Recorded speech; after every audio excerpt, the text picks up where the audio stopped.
नमस्कार। आज हम लोग यात्रा साहित्य के बारे में पढ़ेंगे। उसमें दो बिंदु बहुत ही महत्वपूर्ण हैं। बार बार प्रश्न पूछा जाता है कि यात्रा साहित्य का रूप बताओ स्वतंत्रता से पहले, मतलब स्वतंत्रता से पहले हिंदी यात्रा साहित्य का कैसा स्वरूप था। और एक और बिंदु इसी में जुड़ता है कि स्वतंत्रता के बाद हिंदी यात्रा का क्या स्वरूप रहा है। तो इसी प्रश्न को आज हम समझेंगे। तो वीडियो के अंत तक बने रहिएगा। बहुत ही सरलता के साथ हम इस प्रश्न को समझ लेंगे। और आप लोगों से अनुरोध है कि कृपया वीडियो को लाइक अवश्य करें, केवल पढ़कर अपना मतलब निकाल कर ना चले जाएं।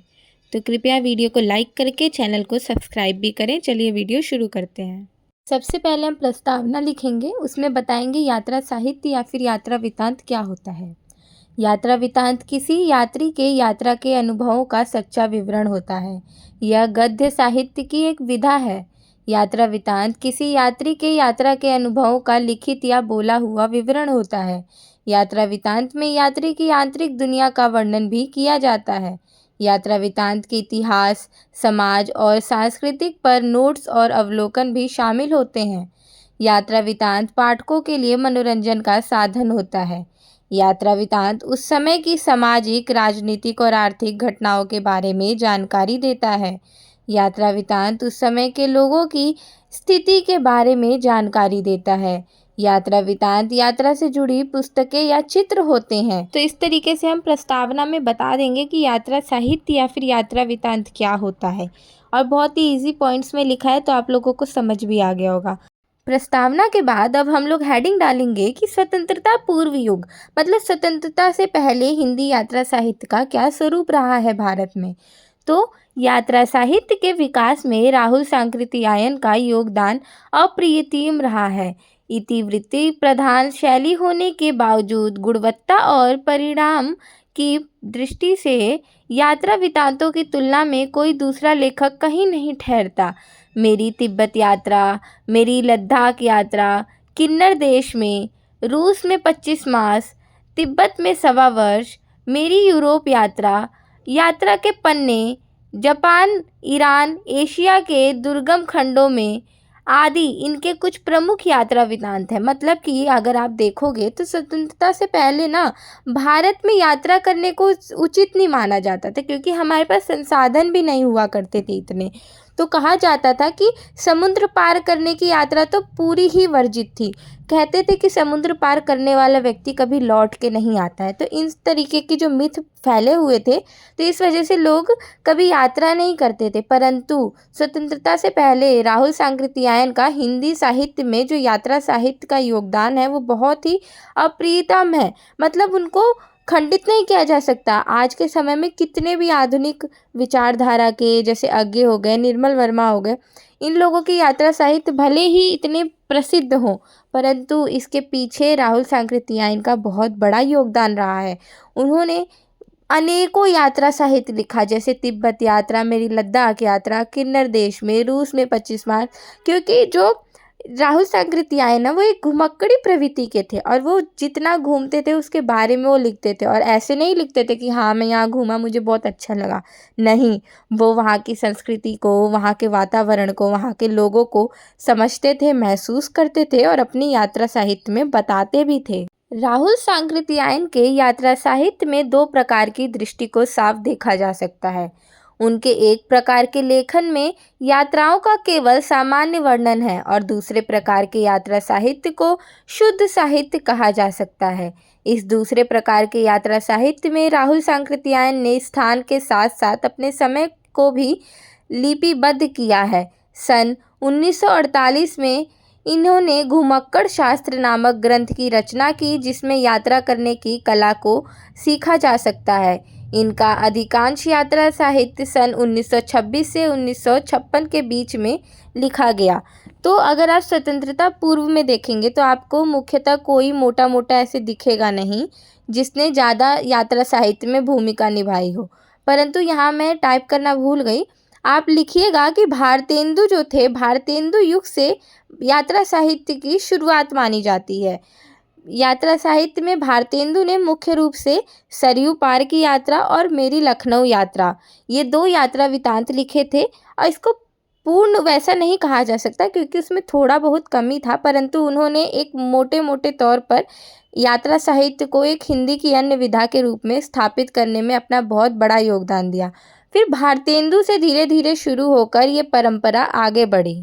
तो आप स्वतंत्रता पूर्व युग में क्या बताएंगे कि पहले भारत में यात्रा करना वर्जित था।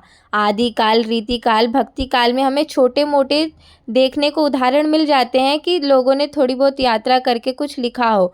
अब आप रामायण महाभारत में देखेंगे तो राम जी तो यात्रा कर ही रहे हैं ना, वो श्रीलंका गए हैं। तो इन सब का जो वर्णन किया वो सारा यथार्थ वर्णन है। ऐसा नहीं है कि वाल्मीकि कहीं और बैठ के उन्होंने श्रीलंका में बता दिया कि ये है या वहाँ पे राम सेतु है। तो ये सब हकीकत है। तो मतलब कहीं ना कहीं हम ये मान सकते हैं कि उस समय यात्रा लोग करते थे, पर यात्रा साहित्य एक विधा के रूप में स्थापित नहीं थी। तो आप ये सब बताएंगे कि आदिकाल में छोटे मोटे रूप में हम देख सकते हैं कि यात्रा साहित्य के छोटे छोटे उदाहरण हम देखे जा सकते हैं। फिर आप बताएंगे कि जब आधुनिक हिंदी साहित्य लोक में आई, जब भारतेंदु जी ने हिंदी को एक नया स्वरूप प्रदान किया, तो उसी समय भारतेंदु जी द्वारा रचित सरयू पार की यात्रा और मेरी लखनऊ यात्रा से एक तरीके से यात्रा साहित्य लिखने की परंपरा शुरू हुई। फिर हम धीरे धीरे लेखकों को देख सकते हैं जिन्होंने अपनी रुचि अनुसार अपनी यात्राओं का वर्णन विश्लेषण किया। परंतु स्वतंत्रता से पहले राहुल सांकृत्यायन का नाम यात्रा साहित्य में एकदम सर्वश्रेष्ठ है, जिन्होंने यात्रा साहित्य का स्वरूप बताया, किस तरीके से यात्रा होनी चाहिए। घुमक्कड़ शास्त्र नामक उन्होंने पुस्तक लिखी जिसमें यात्रा साहित्य या यात्रा करते समय जो कला होती है उसको हम सीख सकते हैं। तो इस तरीके से अगर स्वतंत्रता पूर्व युग में देखें तो हिंदी यात्रा साहित्य में राहुल सांकृत्यायन का बहुत बड़ा योगदान है। तो ये था मोटे तौर पर स्वतंत्रता पूर्व युग हिंदी यात्रा का स्वरूप। अब हम स्वतंत्रता उत्तर युग को देखेंगे, मतलब स्वतंत्रता के बाद किस प्रकार हिंदी साहित्य में हिंदी यात्रा साहित्य को देखा जा सकता है। तो राहुल सांकृत्यायन के बाद यात्रा साहित्य में बहुमुखी प्रतिभा के धनी कवि कथाकार अज्ञे का नाम बड़े सम्मान से लिया जाता है। अज्ञे अपने यात्रा साहित्य को यात्रा संस्मरण कहना पसंद करते थे। इससे उनका आशय यात्रा वृत्तांतों में संस्मरण का समावेश कर देना था। उनका मानना था कि यात्राएं न केवल बाहर की जाती हैं बल्कि वे हमारे अंदर की ओर भी की जाती हैं। अरे यायावर रहेगा याद और एक बूंद सहसा उछली उनके द्वारा लिखित यात्रा साहित्य बहुत प्रसिद्ध है। अरे यायावर रहेगा याद में उनके भारत भ्रमण का वर्णन है और दूसरी पुस्तक एक बूंद सहसा उछली में उनकी विदेशी यात्राओं को शब्दबद्ध किया गया है। आगे के यात्रा साहित्य की भाषा गद्य के भाषा के नए मुकाम तय कर ले जाती है। मतलब आप जब स्वतंत्रता के बाद देखेंगे तो मुख्य रूप से मोटे तौर पर अज्ञे जी हैं, वो यात्रा वृत्तांत लिखने में बहुत प्रसिद्ध माने जाते हैं। ऐसे ही निर्मल वर्मा हैं और वेनीपुरी जी हैं। ये लोग इस यात्रा साहित्य लिखने की परंपरा में सर्वश्रेष्ठ माने जाते हैं। परंतु अज्ञे की जो रुचि थी यात्रा साहित्य लिखने में वो राहुल सांकृत्यायन जैसी ही थी। अज्ञे कहते थे कि अगर हम बाहर की यात्रा कर रहे हैं तो हम उतनी ही यात्रा अपने भीतरी मन की करते हैं। अज्ञे अगर कहीं भी जाते थे तो ये नहीं कि बस वहाँ की प्रकृति का यथार्थ वर्णन कर रहे हैं, वो वहाँ के वातावरण के साथ साथ वहाँ की परंपरा, वहाँ की संस्कृति, वहाँ के विचार वगैरह को भी वो समझते थे, वहाँ के साहित्य को समझते थे, वहाँ के बड़े बड़े लोगों से वो चर्चा करते थे और फिर उन सब अनुभवों को अपने भीतर उतारने के साथ साथ यात्रा साहित्य में भी उतारते थे, जिससे हम जैसे पाठकों को उसकी समझ हो। और वो कहते थे कि मेरी यात्रा साहित्य पढ़ने का मतलब ये नहीं कि आप वो जगह घूमना सीख जाएंगे। जैसे ये यूरोप गए थे तो इन्होंने लिखा कि मेरा ये यूरोप वाला यात्रा साहित्य पढ़ के आप ये नहीं समझेंगे कि यूरोप घूमना कैसे है, आप ये समझेंगे कि यूरोप की परंपरा कैसी है, संस्कृति कैसी है। आज़ादी के बाद हिंदी साहित्य में बहुतायत से यात्रा साहित्य का सृजन हुआ। अनेक प्रगतिशील लेखकों ने इस विधा को समृद्धि प्रदान की। राम वृक्ष बेनीपुरी कृत पैरों में पंख बांधकर तथा उड़ते चलो यशपाल कृत लोहे की दीवार के दोनों ओर, भगवत शरण उपाध्याय कृत कलकत्ता से पेकिंग तक तथा सागर की लहरों पर प्रभाकर माचवे कृत गोरी नजरों में हम उल्लेखनीय है। मतलब आप अब बताएंगे तो उसमें आपको लिखना पड़ेगा ना कि कौन कौन सी स्वतंत्रता से पहले लिखी गई हैं। जैसे अभी हमने राहुल सांकृत्यायन और उसी के साथ साथ हमने भारतेंदु जी को सुना। ऐसे ही आज़ादी के बाद वाले में आप बताएंगे कि कौन कौन से मुख्य रूप से लेखक हुए जिन्होंने यात्रा साहित्य लिखा। आप इसमें निर्मल वर्मा को जोड़ सकते हैं। निर्मल वर्मा भी आगे की प्रकार ही वो उस यात्रा के समय वहाँ की संस्कृति, वहाँ के वातावरण को समझते हैं।